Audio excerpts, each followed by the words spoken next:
수많은 무리가 함께 갈새 예수께서 돌이키사 이르시되 물은 내게 오는 자가 자기 부모와 처자와 형제와 자매와 더욱이 자기 목숨까지 미워하지 아니하며 능히 내 제자가 되지 못하고 누구든지 자기 십자가를 지고 나를 따르지 않는 자도 능히 내 제자가 되지 못하리라. 너희 중에 누가 망대를 세우고자 할진대 자기의 가진 것이 준공하기까지에 족할는지 먼저 앉아 그 비용을 계산하지 아니하겠느냐.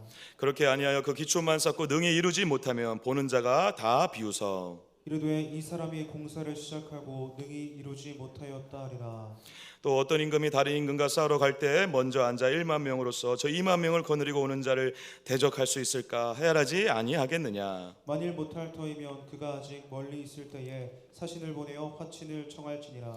이와 같이 너희 중에 누구든지 자기의 모든 소유를 버리지 아니하면 능히 내 제자가 되지 못하리라. 소금이 좋은 것이나 소금도 만일 그 맛을 잃으면 무엇으로 짜게 하리요. 땅에도 거름에도 쓸데없어 내버리느니라. 들을 귀가 있는 자는 들을지어다 하시니라. 아멘.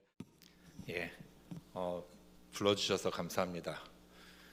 오늘은 오후 예배는 아버지가 설교를 하셨는데 우리 같은 날 돼가지고 좀 당황스러운 하루였습니다.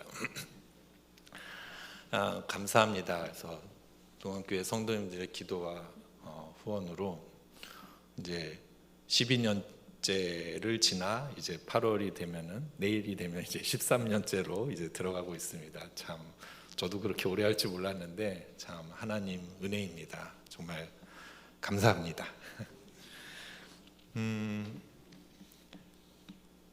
예, 그동안 많은 변화가 있었습니다. 1년간. 슬라이드를 잠깐 볼까요? 네, 우선 큰 아들이 대학에 갔습니다. 이제 아이들 크는 게 정말 제일 큰 변화더라고요. 그래서 상상을 못했는데 맨 아래 사진이 이제 저희가 나이지리아 가기 전에 찍었던 2009년도에 찍었던 사진입니다. 그리고 이제 커가지고 이제 그때 5살, 3살 때 아이 둘을 데려갔는데 이제 큰 아이가 12년을 거기서 학교를 다니고 이번에 대학을 갔습니다. 그래서 참 은혜로 갔습니다.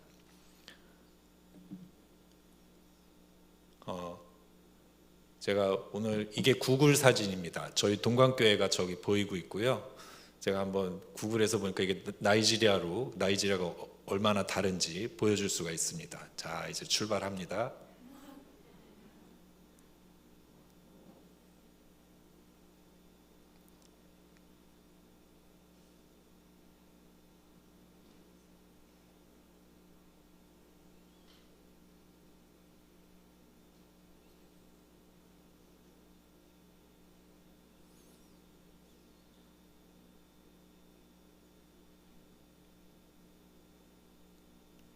네, 여기가 이제 제가 살고 있는 동네고요.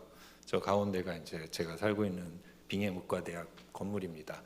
이렇게 보시는 것처럼 여기는 이제 인구 100만의 도시니까 꽤 큰 도시죠. 우리나라 대전 인구가 100만이라고 하던데, 그러는데 이제 보시는 것처럼 건물이 되게 2층 이상 되는 건물은 없고요. 1층 건물이 대부분이고, 다 이렇게 양철 지붕을 했는데 녹슬어 가지고 저렇게 갈색으로 이제 도시가 많이 색깔이 입혀집니다. 그래서 인구 100만 도시인데 저희 도시에서는 엘리베이터가 없습니다. 엘리베이터가 있는 건물이 하나도 없어요. 그러니까 엘리베이터가 있는 건물이 하나도 없습니다. 다 1층 아니면 2층, 뭐 많아야 3층 이 정도 되고요. 뭐 하긴 워낙 전기가 왔다 갔다 하니까 엘리베이터 들어가면 큰일 납니다. 그래서 이런 좀 많이 이제 우리나라 다른 곳에서 그동안 있었습니다. 그래서 그러니까 아프리카 저 파란색으로 동그라미 친 곳에 있는 나라인데 나라가 좀 크다 보니까 이게 억으로 설명했습니다. 억대로 뭘 설명해도 억쯤 돼야 설명을 합니다. 일단은 저기 2억이 뭐냐면 인구가 2억입니다. 인구가 2억. 그래서 아시아의 중국 같은 나라가 아프리카의 나이지리아입니다. 그 다음 1억은 뭐냐면은 크리스찬 인구가 1억입니다.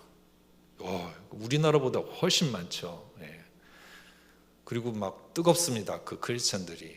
그러니까 제가 그냥 느끼기에 요즘 이제 한국 교회를 보면은 이제 예전에 저기 1980년대 90년대가 교회가 오면은 막 항상 바글바글하고 막 뜨겁고 막 그냥 밤새는 게 당연하고 막 이랬던 시기가 있었던 걸로 기억을 하는데, 그런 분위기가 지금 나이지리아에 있습니다. 그래서 교회마다 청년들이 많고 사람들이 열심히 모이고 열심히 하고 있습니다. 1억의 인구. 그래서 이런 얘기를 하면 근데 그 나라에 뭐하러 선교사가 갑니까? 그렇게 얘기를 하시는데 그 다음 1억이 뭐냐면은 무슬림 인구입니다. 무슬림이 1억이 있습니다. 그래서 전체 인구 2억 중에 크리스찬 인구 1억, 무슬림 인구 1억 이렇게 되니까 갈등이 많습니다. 무슬림이 99%고 뭐 크리스찬이 1%가 안 되면은 어차피 서로 싸움이 안 되니까 크리스찬들도 뭐 그렇게 많이 뭐 그냥 조용히 있고 무슬림도 그냥 거의 그냥 무시하고 지내는데, 여기는 막 반반, 그것도 1억씩 되다 보니까 서로 막 그 주도권을 잡기 위해서 그리고 서로 이제 폭 전도하고 막 이렇게 더 이렇게 하려고 애를 씁니다. 예. 그래서 이제 재밌는 게 인구가 1억인 무슬림인데 전도할 수 있는 나라. 그래서 실은 많은 무슬림 나라들은 전도하면 큰일 납니다. 법으로 금지가 되어 있습니다. 그냥 바로 추방입니다. 예. 근데 나이지리아는 무슬림 인구가 1억인데도 전도할 수 있는 나라. 똑같이 무슬림도 크리스찬 전도해라. 예.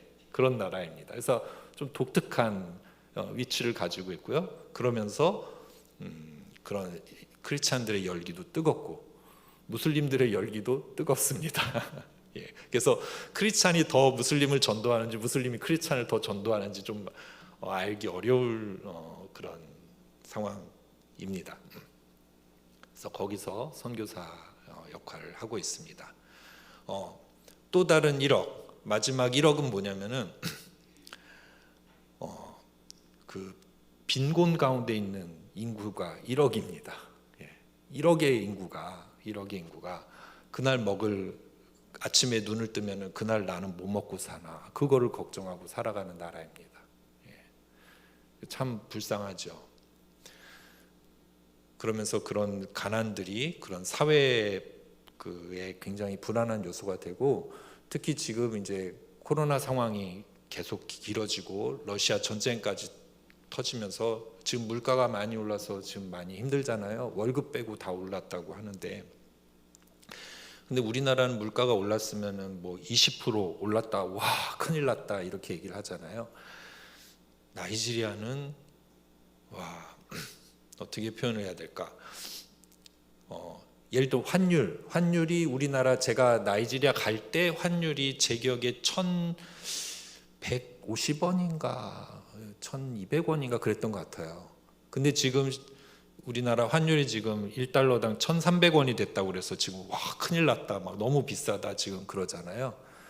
나이지리아는 제가 12년 전에 처음 갈 때 환율이 1달러당 150 나이라였습니다. 150 나이지리아 돈으로 나이라인데 지금 1달러당 700 나이라를 가고 있습니다. 그러니까 5배를 가고 있습니다. 5배가 됐어요, 환율이. 그러니까 환율이 제가 이제 1,100원대 1,100원이 10년이 지났더니 5,500원이 되는 상황이 된 거예요, 환율이. 그러니까 참 어렵죠. 예. 그리고 그 다음 80억은 뭐냐면은 이 나라는 근데 세계 10대 산유국입니다. 그래서 80억 불이 석유판 돈으로 매년 모입니다. 그래서 이게 우리나라 돈으로 하면은 10조의 돈이 그냥 나라에서 그냥 석유만 그냥 팔면은 그냥 나라로 들어오고 있습니다.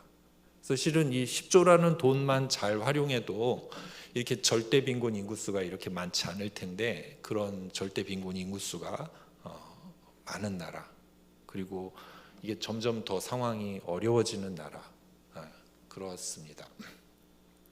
그러면서 사람들이 이제 먹고 살기 힘드니까 자기 나라에서 뭐 취직도 안 되고 젊은이들이, 그리고 할 수 있는 게 많지, 돈을 벌 수 있는 것도 뭐 없으니까 자꾸 범죄가 많아지고 사람들을 납치하고 납치해서 돈 받는 게 제일 돈 벌기 좋은 방법 중에 하나가 돼가지고 그런 납치들이 많아지고, 그래서 위험하니까 외국인들이나 사업하는 사람들이 더 활동을 안 하게 되고 나라에 안 들어오게 되고, 그러니까 나라는 더 어려워지고 그런 상황이 계속 진행이 되고 있습니다.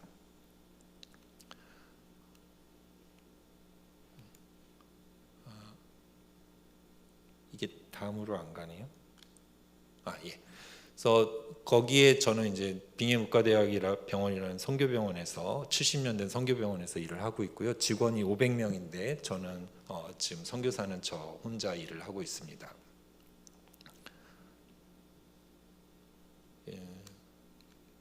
네. 그래서 저는 이제 외과 의사라서 수술을 하고 환자도 보고, 그래서 한국에서 못 보던 총상 환자도 보고, 뭐 폭탄 맞아서 온 환자도 보고, 수술하다가 전기가 나가면 이제 후레쉬를 켜고 수술을 하고, 그래서 막 여러 수술 도구가 없어서 그냥 닥치는 대로 갔다가 이제 하기도 하고, 그렇게 치료를 하고 있습니다. 근데 이제 지금은 그래도 많이 좋아져서 그 10년 전보다는 그래도 좀 좋아졌습니다. 이 사진을 좀 보여드리고 싶은데, 저기 2010년도랑 2012년도가 비교가 되는데, 저게 이제 저희 병원 그 구글 사진입니다. 위성 사진인데, 그러니까 2010년도에 제가 처음 갔을 때 저희 병원이 저랬습니다. 위에서 위성에서 찍으면은. 2012년도 2년이 지났더니 뭐 별로 바뀐 게 없죠.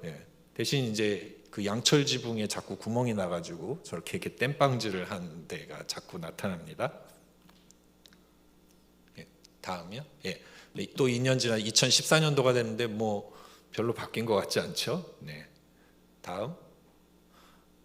2016년도가 됐으니까 지붕이 더 낡아졌습니다. 다음. 2018년도가 되니까 정말 지붕이 난리가 났습니다. 그래가지고 그러니까 제가 나이지아 간지 8년이 지났는데 도대체 여기서 제가 뭘 하고 있는 건가라는 생각이 들더라고요. 솔직히 말하면은 뭐 바뀌는 것 같진 않고, 바뀌긴 바뀌는데 더 나빠지는 것 같아요. 그래서 이게 뭐 하는 건가? 저 지붕 사진처럼 오히려 더 낡기만 하고 저렇게 가는데, 근데 2018년이 지나니까 그런 변화가 있더라고요. 변화가. 그래서 다음. 이 2022년 사진입니다. 지금 보니까 좀 다르죠. 그래서 지붕들이 이렇게 교체가 되고, 지금 저기 중간에 있는 사진은 소아과 병동인데 지금 2층으로 멋있게 증축 공사가 진행 중에 있습니다. 그러니까 실은 저는 지금 이제 지난 12년 동안에 이제 살면서 참 좋은 시기를 보내고 있습니다. 참 좋은 시기를. 병원이 되게 분위기가 좋아졌어요. 전에는 내가 뭐 하나 싶은데 지금은 야, 참 좋다, 잘한다, 막 이런 생각이 들어요. 그래서 그게 이제 어떤 게 있냐면은, 첫 번째 이제 제가 4번째 병원장님을 이제 모시고 이제 일을 하는데, 이 4번째 병원장님이 참 좋은 분이 오셨어요. 그래가지고 너무 일을 잘하시고 정말 직원들이 가만히 앉아있질 못하게 하셔요. 그냥 막 다 쑤시고 돌아다니면서 다 막 일을 하게 만드셔요. 그래서 얼마나 좋은지 몰라요. 그리고 또 하나는, 이 병원이 이제 돈을 벌어야 되는데 이제 재정이 잘, 이제 사람들이 워낙 가난하니까 돈 낼 수 있는 사람이 많지 않으니까 이제 그래도 막 꾸역꾸역 운영을 해왔는데, 근데 이제 한 몇 년 전부터는 나라의 그런 의료보험 체계가 좀 좋아졌어요. 그래서 공무원, 전 국민 의료보험은 없고 공무원들에 대한, 국가 공무원들에 대한, 그리고 군인, 경찰들에 대한 의료보험이 좋아져가지고 그분들이 우리 병원에 와가지고 이제 진료를 받고 우리가 이제 보험 청구를 해가지고 이제 돈을 받는데 그 수입이 이제 확 올라가더라고요. 또 하나는 이제 좀 큰 기업들에서 이제 개개인한테 이제 의료를 맡기기 힘드니까 자기 직원들을 위한 그 그룹 보험을 만들어 가지고, 그리고 이제 저희 병원이 그래도 좀 믿을 만한 병원이다 해가지고 저희 병원하고 이제 또 연계가 돼가지고 그 직원들이 저희 병원에 와서 이제 진료를 받고 그러니까 병원 수입이 올라가더라고요. 그래가지고 직원이 500명이면은 한 달에 월급을 우리나라 돈으로 1억 5천만 원, 2천만 원 가까이 벌어가지고 이제 줘야 되는데 그 돈이 벌리더라고요. 그래서 참 감사하다 생각이 들고, 세 번째는 아까 제가 이제 사진 보내드린 그런 지붕들이 이렇게 하나하나 이제 교체가 됐는데, 그게 이제 그 2019년도에 정말 뜻하지 않은 선물이 한국에 이제 그 옥인교회에서 이제 선물이 와가지고 하나 그냥 시작된 공사가 계속 이어져 가지고, 그 후로는 실은 코로나가 터졌는데 저는 코로나 때 후원이 더 늘었어요. 자, 하나의 은혜죠. 그래가지고 그 공사를 이어서 한 거예요. 이제 여기 했다가 하니까 좋으니까 그 다음은 수술실 중환자실 공사하자. 그리고 이제 하니까 좋으니까 이제 소아과 병동 공사하자. 이렇게 공사가 이제 4년째 진행이 되고 있습니다. 근데 그거를 이제 한 건축가, 좋은 건축가를 만나서 그분한테 계속 하다 보니까 일종의 저희가 의도한 건 아닌데 무슨 5개년 계획을 짠 것 같이 하나하나 좀 이렇게 통일성 있는 리모델링이 이렇게 되어가고 있어서 참 좋더라고요. 예. 그래서 병원도 좋고 직원도 좋고 환자들도 좋아하고 그렇게 됐습니다. 또 하나는 지금 이제 의과대학이 이제 많이 좋아졌습니다. 이제 병원은 70년 됐는데 의과대학은 제가 나이자 갔었던 12년 전에 시작을 했는데, 처음 시작할 때는 정말 말도 안 됐어요. 이게 도대체 뭐 장난하나 싶을 정도로 외과 강의를 하려면은 한국에서 한 외과 의사가 한 10명 이제 나눠서 외과 강의를 해야 되는데, 한 번은 사람이 없다고 그냥 저보고 다 하라는 거예요. 그 전체 외과 강의를. 그래서 이걸 나보고 어떻게 하라고, 이거 내가 할 수 있는 것도 아니고 어떻게 하냐, 막 그런 하여간 황당한 순간도 있었는데, 지금 이제 많은 지난 12년 동안 많은 시행착오를 하고 뭐 하여간 사고도 일어나고 실수도 하고 그러면서 그래도 이제 조금씩 이렇게 방향을 잡더니, 지금은 그래도 이제 외과에도 지금 이제 6명이나 되는 이제 외과 의사가 이제 있어가지고 각자 이제 강의도 하고, 그분들이 또 이제 더 전문 진료도 하고, 그래서 전에는 막 항암 치료, 암 환자분들 보는 것도 되게 어려웠는데 이제는 항암 치료하시는 분도 생기고 정신과 상담하시는 분도 생기고 뭐 아주 이렇게 다양한 분들이 같이 일을 하니까 이거 좋더라고요. 예. 그러면서 그게 또 병원에 또 도움이 되고 환자들한테도 도움이 되고, 그래서 지금은 실은 굉장히 좋은 시기를 제가 보내고 있습니다. 그래서 제가 이제 배운 점이 있어요. 배운 점이 지금 참 좋다, 이런 새로운 리더십이 오셨고 그런 병원 재정도 좋아지고 그런 건축도 잘 되고 의과대학도 잘 되고 있는데, 가만 생각해 보니까 이 중에 어느 것도 제가 한 건 없어요. 제가 뭐 무슨 병원장님을 제가 뭐 어떻게 키워서 모셔온 것도 아니고, 제가 무슨 국가 의료보험을 제가 어떻게 할 수 있는 것도 아니잖아요. 그 건축가 만난 것도 뭐 그것도 누가 이렇게 그냥 데려와서 그냥 어떻게 하다 보니까 그렇게 된 거지, 뭐 의도한 것도 아니고. 의과대학은 정말, 저는 정말 의과대학 정말 얘네 정말 뭐하냐 막 속으로 막 많이 투덜댔는데, 근데 그 의과대학이 이렇게 또 좋게 선한 영향을 미치게 되더라고요. 그래서 정말 이게 선교의 사역이 제가 하는 게 아니구나, 정말 하나님이 하시는 거구나, 하나님의 때가 되니까 이렇게 드러내시는구나, 좋은 열매로. 하나님이 그런 제가 아까 말씀드린 좋은 병원장님이나 좋은 건축가나 그분들의 개개의 삶에 어쩌면 오래전부터 역사하셔가지고 준비시키시고, 이렇게 하나님의 때가 되니까 서로 만나게 하셔가지고 이렇게 합력해서 선을 이루게 하시는구나, 그걸 저는 이제 시간이 되니까 그걸 보게 되더라고요. 그래서 어쩌면은 제가 아까 사진 보여드린 것처럼 2010년부터 2018년까지 8년 동안에는 도대체 이게 뭐야 하나도 안 보였는데, 갑자기 지금 이제 12년이 지나니까 뭐가 달라졌네, 이렇게 말을 할 수가 있더라고요.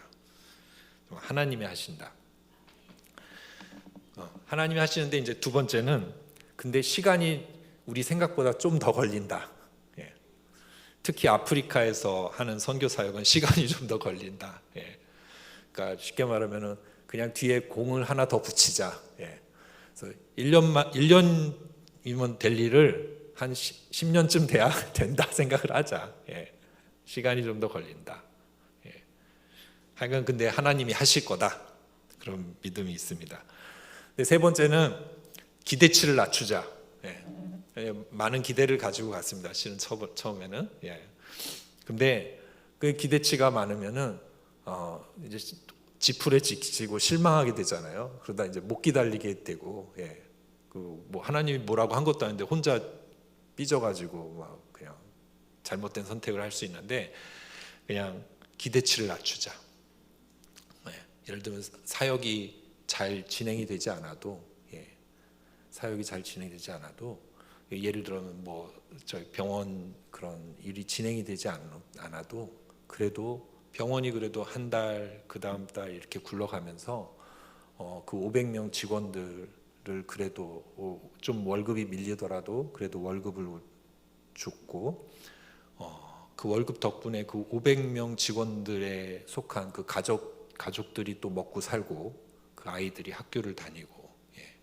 그거 굉장한 사역이죠. 예. 한국에서 지금 코로나 때문에 또 전쟁 때문에 많이 사업들이 어려우신 걸로 들었습니다.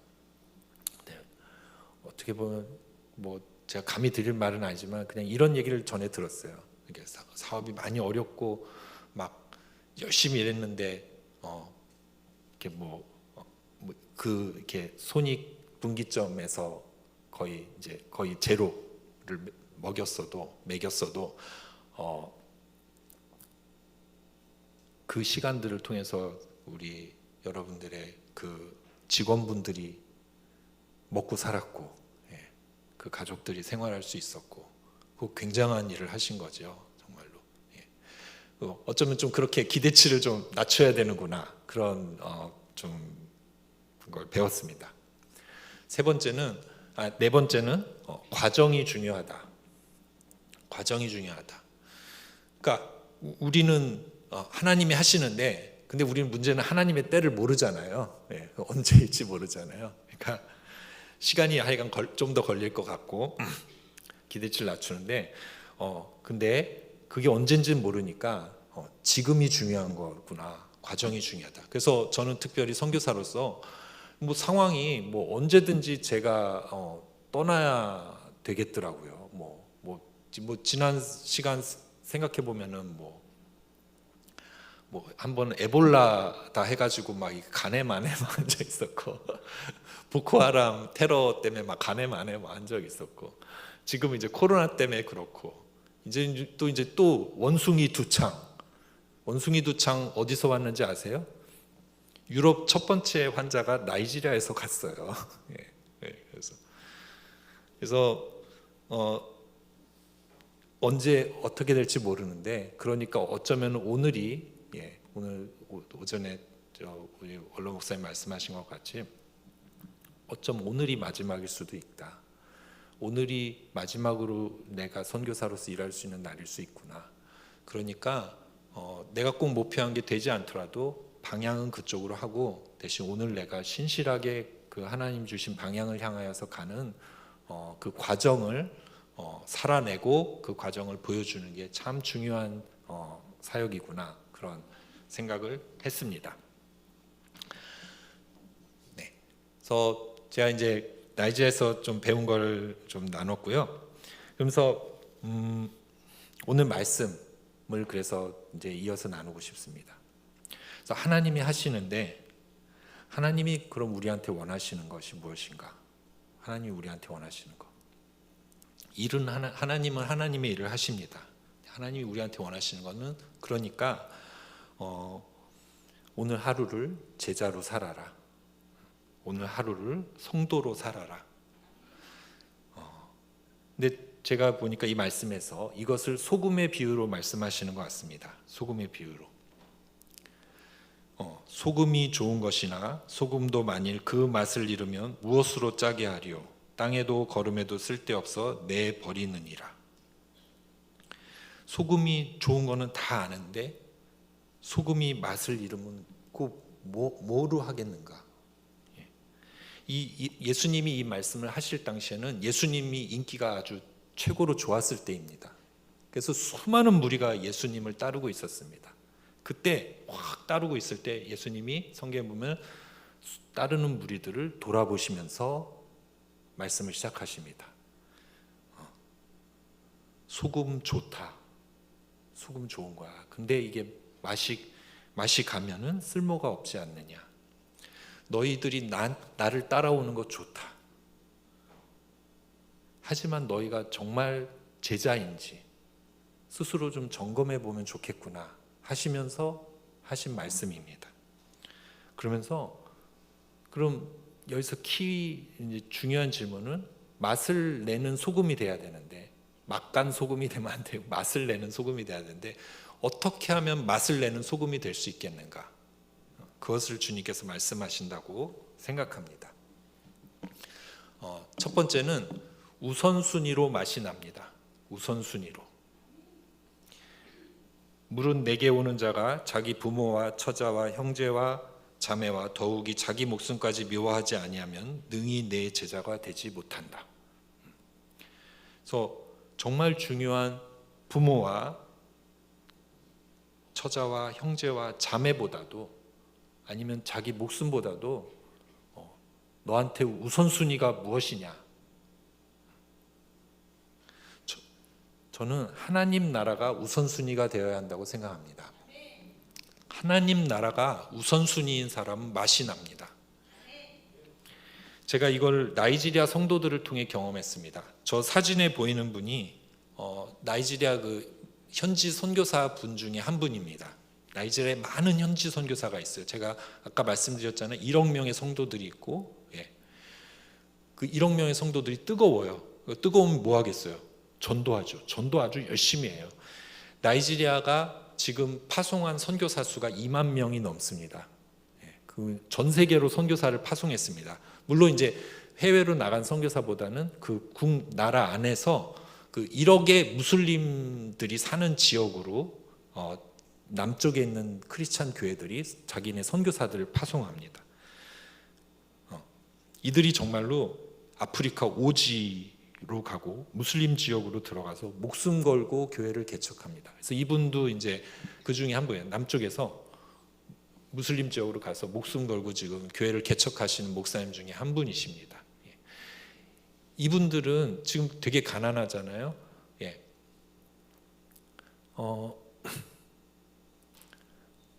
그러니까 어떻게 표현해야 될까?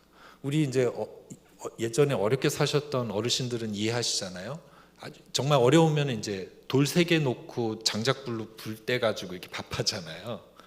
근데 그러다가 살림이 좀 나아지면은 뭐가 있죠?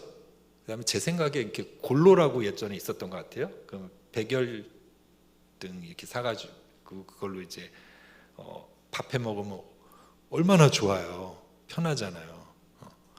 그래서 이 선교사님은 실은 만약에 나이지리아에서 그런 크리스찬 지역에 있고 수도에 있으면은 뭐 무슨 좋은 무슨 가스레인지를 놓고 살기는 어렵겠지만 최소한 골로를 놓고는 살 수 있는 수준의 분이신데 그 골로를 포기하시고 돌 3개 놓고 사는 그 아프리카 시골 지역에 가서 이렇게 교회를 개척하시는 분들입니다. 그런 분들이 나이지리아에 많습니다. 정말 목숨 걸고 교회를 개척합니다. 그래서 나이지리아에서는 목숨을 건다는 표현이 말로 끝나지 않습니다.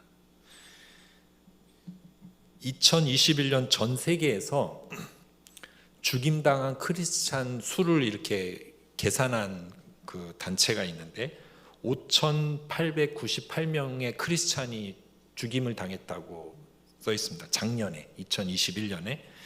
근데 그 중에 4,650명이 나이지리아에서 죽었습니다. 그러니까 전 세계에서 살해당한 크리스찬 중에 80%가 나이지리아에서 죽었어요. 평균적으로 매일 13명이 살해당하는 속도인데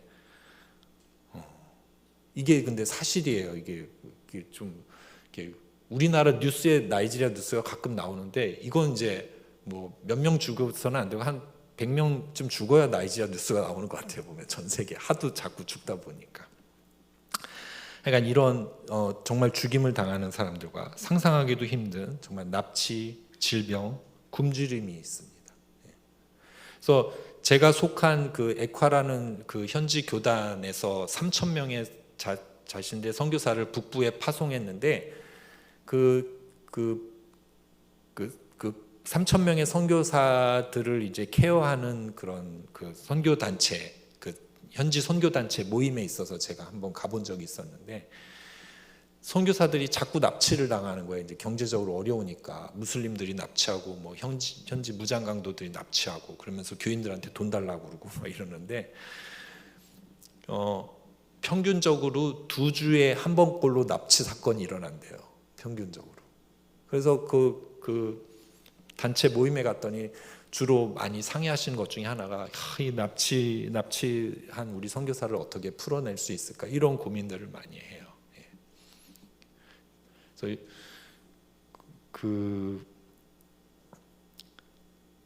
근데 참 놀라운 게 그래도 계속 이 나이지리아에서 선교 헌신자들이 나와요.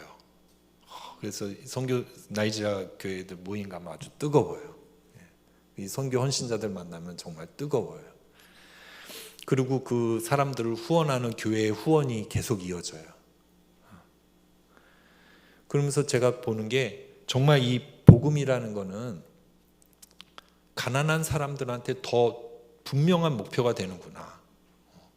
어쩌면은 우리는 많이 잘 살아서 약간 희미해지는 것 같은데, 나이지리아에서는 더 이게 뚜렷한 목표가 되고 있구나. 우선순위가 분명하구나. 그래서 저는 이제 특별히 이제 정수기 사역을 하면서 이분들이 이렇게 어렵게 사역을 하는데 물 때문에 고생하는 것만, 물 때문에 아프고 돌아가시거나 고생하는 것만이라도 좀 줄여보자고 이제 정수기 사역을 좀 하면서 이분들을 많이 만나고 있는데, 이분들 만날 때마다 정말 제가 막 도전이 되고 제가 힘을 얻어요.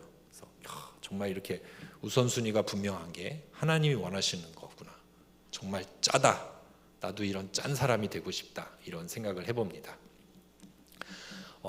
두 번째 어떻게 맛을 내는 소금이 될 수 있는가? 두 번째는 십자가를 지고 예수를 따름으로 맛이 납니다. 누구든지 자기 십자가를 지고 나를 따르지 않는 자도 능히 내 제자가 되지 못하리라. 자기 십자가를 지고 예수를 따른다. 그래서 이게 아니야. 이분이 이제 누구신? 예, 이분 보시면 이분 이제 나이지리아는 물장사가 많아요. 수도가 없으니까 저렇게 물통 10개를 이렇게 끌고 다니는 물장수들이 많은데, 저분 잘 보시면 왼팔이 없죠. 예, 왼팔이 이렇게 기계에 잘려 나갔어요. 15년 전에. 예. 그랬는데 저 한 팔로 계산해 보니까 350kg가 되는 저 물 저거를 끌고 다녀요. 예. 그래서 저희가 이제 좀 도와주기도 해야겠다 해서 병원에서 저희가 이제 심은 나무에 물을 줄 때 저분을 이제 불러서 집중적으로 저분한테 일을 시키는데, 예. 그래서 일을 할 때 이제 이렇게 하십니다.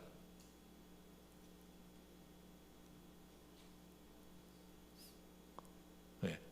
이렇게 이제 한 팔이 없으니까 이게 팔 하나로 이렇게 해서 이렇게 다리를 이용해 가지고 이렇게 물을 주는데, 그래서 저분이 이제 병원 나무에 물을 주고 있으면 여러 사람들이 와서 이렇게 구경을 해요. 네. 야, 참 대단하다. 그래서 막 나이지리아 사람들도 예배 시간에 목사님이 막 불평하는 사람들한테 너 불평하지 말고 저기 빙엠병원 가가지고 거기 물 주는 사람 가서 보고 오라고. 너 이거 불평할 때냐고. 거기 한 팔 가지고도 저렇게 열심히 사는데 너 양팔 다 가지고 왜 그러냐고 막 이런다고 그러시더라고요.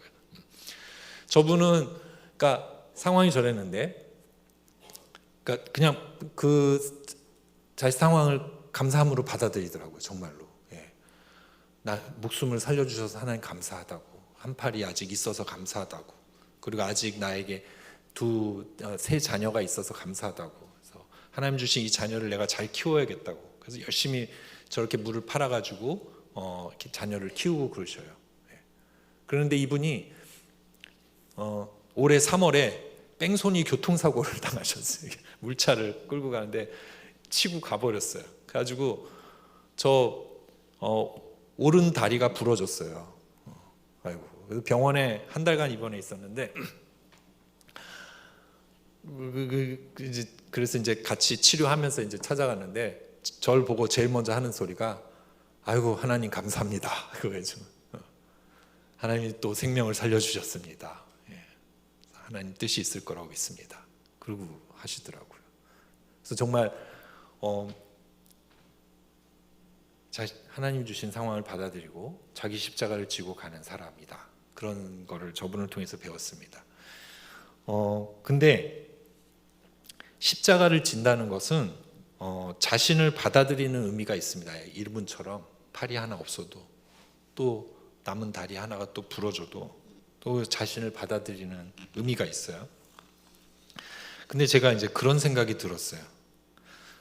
사탄이 자신을 받아들였을까요? 사탄이 자신의 역할을 받아들였을까요? 저는 사탄이 자신을 잘 알고 자신의 역할을 충실하게 받아들였다고 생각해요. 그런 의미에서 사탄이 정말 이 역사상에 가장 강력하게 개발된 인격이라고 표현을 하는데 사탄도 어쩌면은 그런 의미에서 자기의 십자가를 지고 가고 있어요. 충실하게. 근데 사탄은 예수를 따르진 않죠. 그래서 그렇게 생각해 보니까 이제 우리가 뭐 서점에 가면 많은 그런 자기 개발서들이 있고 많은 종교에서 좋은 말들을 하죠. 그러면서 자신을 받아들이라고. 근데 그런 것들이 예수를 따르게는 하지 않죠. 거기서 큰 차이가 있죠. 예수를 따르는 것, 자기를 받아들이는 것뿐만 아니라 예수를 따르는 것. 그래서 제가 예수를 따르는 것을 어떻게 말씀드릴까 그러다가 이 사람이 생각이 났습니다. 슬라이드 보시면 저희 그냥 뒷모습인데 저 이렇게 까맣고 하얗고 저 옷 입으신 분이신데 저분은 이제 저 함께 일하던 마취 간호사 사울이라는 분이신데 이분이 저한테 이제 예수 따르는 것이 무엇인가를 보여주신 분이에요. 이분이 저한테 하우사 속담을 아프리카 속담을 하나 알려주셨는데 그게 북소리가 바뀌면 춤이 바뀌어야 한다 이 얘기를 하시더라고요. 북소리가 바뀌면 춤이 바뀌어야 한다는 아프리카 속담을 이 얘기를 언제 했냐면은 이분이 갑자기 저한테 와가지고 내가 지금 며칠 전에 속이 안 좋아서 내시경을 했는데 위암이라고 한다. 그래가지고 깜짝 놀래가지고 빨리 CT를 찍어서 이게 얼마나 퍼졌나 확인을 하자. 그래서 이제 돈이 없어서 이제 돈을 보태줘서 빨리 CT를 찍어서 CT를 가지고 저한테 와서 다시 딱 이제 CT를 펴서 보니까 이미 간과 폐에 완전 다 퍼졌어요. 암이. 아이고. 그래서 제가 미안하지만 너는 지금 이게 수술할 수 있는 상황은 아니고 암이 정말 너무 많이 퍼졌다. 나도 지금 너한테 뭐라고 얘기를 해야 될지 모르겠다. 그렇게 얘기를 하니까 그때 이분이 저한테 해준 말이에요. 북소리가 바뀌었으니까 이제 춤이 바뀌어야겠구나. 그 얘기를 하시더라고요. 그러니까 예수님을 따르는 사람은 자신의 일상 가운데 북소리를 듣습니다. 북소리를. 그 세상의 북소리가 아니라 주님이 울리는 이 북소리를 듣습니다. 주님이 울리는 북소리를. 근데 그 북소리가 항상 똑같은 게 아닌데 똑같은 게 아니라 이게 리듬과 장단이 있습니다. 예, 빨리 갈 때도 있고 천천히 갈 때도 있고 즐거울 때도 있고 안타깝지만 슬플 때도 있죠. 이 예수님을 따르는 사람은 그 북소리를 듣습니다. 그리고 그 북소리에 맞춘 춤을 추는 사람이라고 생각합니다. 그래서 이 사울이는 제가 정말 암이 너무 퍼졌다. 정말 너무 안타깝다. 그 얘기를 할 때 지금 주님이 나한테 다른 북소리를 이제 들려주시는구나를 딱 들은 거예요. 그러면서 그 말을 한 거예요, 저한테. 그러면서 이분은 다른 춤을 추기 시작했어요. 침착하게 삶을 하나하나 정리하고 끝까지 가족들한테 정말 최선을 다하더라고요. 그러면서 지나온 세월에 감사하면서 주위 동료들과 사람들을 축복하면서 지냈어요. 그렇게 1년을 자기 십자가를 지고 예수님을 따르다 하나님의 부르심을 받았습니다. 그래서 저도 그랬던 것 같아요. 처음에 나이지아 갈 때는 이제 아프리카 이제 에이즈 환자가 많고 말라리아가 많아서 야 이거 어떻게 하나 조심해야 하자 하면서 이제 거기에 맞춰서 이제 이렇게 조심조심 이렇게 지냈던 것 같고, 그 후에는 이제 보코하람이 뭐 나라를 다 막 거의 내전 상황으로 만들어 갈 때 어떻게 하나 싶을 때 또 그때 또 하나님한테 기도하면서 또 제가 할 수 있는 일들을 했었고, 그 다음에 에볼라가 퍼지면서 뭐 다 피난해야 된다 이럴 때 또 하나님한테 기도하고 하나님의 음성을 듣고 또 남아서 제가 할 수 있는 일을 했었고, 코로나 상황에서도 또 아프리카에서 이쪽에서 할 수 있는 일들을 했었고, 뭐 이제는 원숭이 두 창이 온다는데 이것도 또 주님의 음성을 듣고 가야 될 것 같습니다. 세 번째 맛이 나는 사람은 버림으로 맛이 납니다. 버림으로. 너희 중에 누구든지 자기의 모든 소유를 버리지 아니하면 능히 내 제자가 되지 못하리라. 이것을 주님께서 이 망대와 임금의 싸움으로 나타내십니다. 지금 다가오는 과업이 굉장히 어려운 과업이 다가오고 있습니다. 치루어야 할 대가가 정말 큽니다. 지금 많은 사람들이 예수님이 인기가 최고라서 예수님을 확 따르고 있는데 지금 예수님은 어디를 향하고 있죠? 예루살렘, 십자가를 향해 가는 길이잖아요. 이 성경이 쫙 누가복음 14장까지 왔잖아요. 곧 몇 장 지나가면은 십자가예요. 근데 지금 사람들은 그런 대가와 그런 앞으로 닥칠 큰 과업이 있다는 것을 이해를 못하는 거죠. 근데 예수님이 그걸 이제 설명해 주시는 거죠. 지금 앞에 큰 일이 오고 있다. 근데 너희가 지금 가지고 있는 걸 생각해 봐라. 기초 쌓을 돈밖에 없는데 지금 망대를 세우기 원하느냐?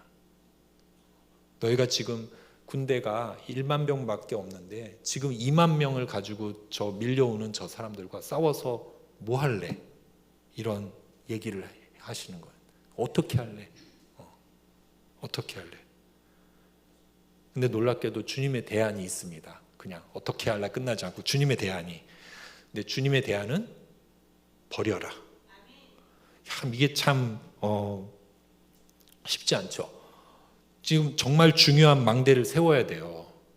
근데 돈이 없어요. 돈 있으면 완성할 수 있는데 돈이 없잖아요. 근데 버리라고 하시는 거예요. 지금 꼭 이겨야 하는 전쟁에서 지금 군인이 부족해요. 더 붙여야 되잖아요. 근데 주님이 말씀하신 거는 그러니까 버려야 이긴다 말씀하시는. 지금 가지고 있는 것에 채워넣어도 없는 판에 오히려 버리는 것이 방법이라고 주님께서 말씀하십니다. 그래서 이게 하나님의 방법이신 것 같습니다. 포기함으로 우리가 망대를 세운다. 포기함으로 전쟁에 이길 수 있다. 그래서 제가 정말 전쟁터 같은 나이지리아에서 어떻게 승리할 수 있을까 기도해 보면은 정말 버린 만큼 승리할 것 같습니다. 현지인들의 희생이 있어요. 저희 병원이 뭐 많이 부족하긴 하지만 그래도 저희 병원에서 일하시는 의사 선생님들이 저희 병원이 아니라 다른 정부 병원으로 가면은 월급이 2배, 3배가 돼요. 그런데도 저희 병원에 남아서 일을 하시는 분들이 있어요. 참 존경스럽죠. 그 여기에 선교사의 희생이 더해져야 되는 것 같아요. 근데 이제 선교사도 솔직히 자꾸 더 가지고 싶은 게 참 문제입니다. 그래서 이제 내가 이제 12년이 지났는데 막 이러면서 막 나는 서부 아프리카 선교사인데 저 동남아, 저 동남아 뭐 뭐 이러진 않지만, 하여간 뭐 또 막 나 의사인데 하면서 인정받고 싶은 거, 그러면서 시간과 돈에 좀 더 여유를 갖고 싶은 마음들이 자꾸 있어요. 근데 이거를 계속 내려놓고 버릴 수 있어야 하나님이 정말 하나님의 일을 하시겠다, 그런 생각이 듭니다. 지금 한국 교회가 미래가 없다고 많이 말을 하잖아요. 많이 정말 속상하고 마음이 아픕니다.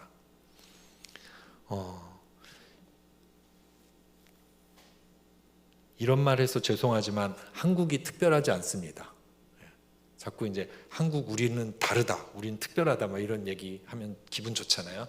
근데 하나님 보시기에는 다 귀한 사랑스러운 자식이에요.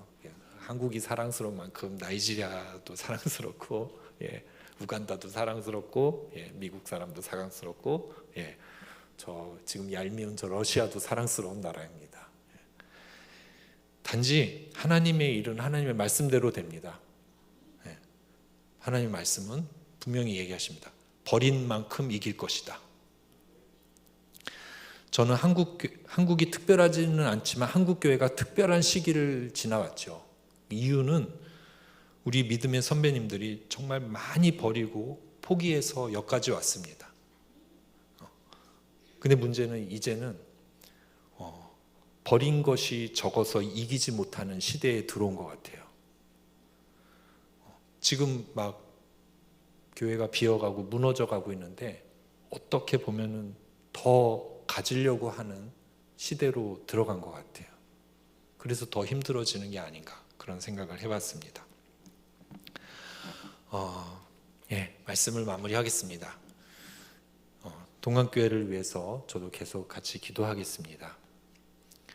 정말 이 희한하고 정말 어디로 가는지 모르는 이 시대에 주님이 원하시는 짠맛을 내는 그런 교회가 되기를 축복합니다. 그리고 저희를 위한 기도를 부탁드립니다. 시간이 지나도 맛간 선교사가 되지 않기를, 사역이 커지더라도 맛간 사역이 되지 않기를 기도 부탁드립니다. 그리고 열심히 헌신하는 나이지리아 기독 의료진들이 계속 하나님 앞에 내려놓을 수 있도록 기도해 주시면 감사하겠습니다. 그래서 함께하는 저희 가족이 끝까지 분명한 우선순위를 가지고, 그리고 예수님을 따르는 일상으로, 그리고 버리는 삶으로 이 주님께서 주신 사명 완주할 수 있기를 기도 부탁드립니다.